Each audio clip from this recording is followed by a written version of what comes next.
Ayan. So, ayan. This is our first grammar lesson naman natin to sa channel na to. Yan. Sa lahat ng mga nahihirapan sa Korean grammar, so gumawa ako ng curriculum na all Filipino-Korean lang talaga yung paliwanag. So, ayan. So, bilang wala nang paligoy-ligoy, pasimulan na natin to. Ang pag-aaralan natin ngayon sa lesson natin ngayon ay kung paano gamitin ang... Okay. Gamitin ang on natin yung Korean keyboard natin.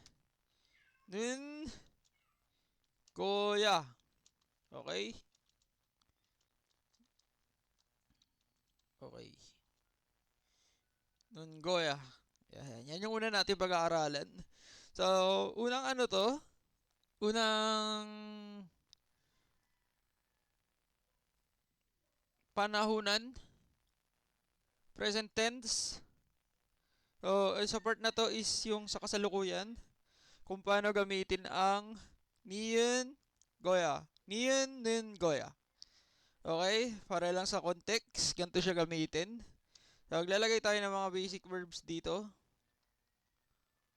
Dito muna. Mogo,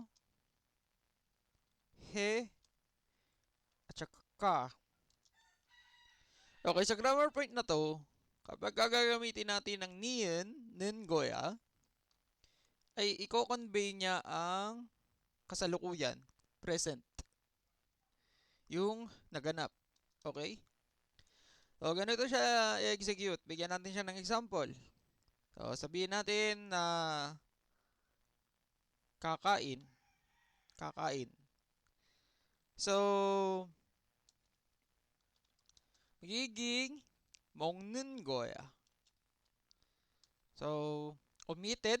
So, pwede natin dagdagan. Kagaya nung nauna nating lesson, pwede natin gamitin ng nan 먹는 거야. Okay? 먹는 거야.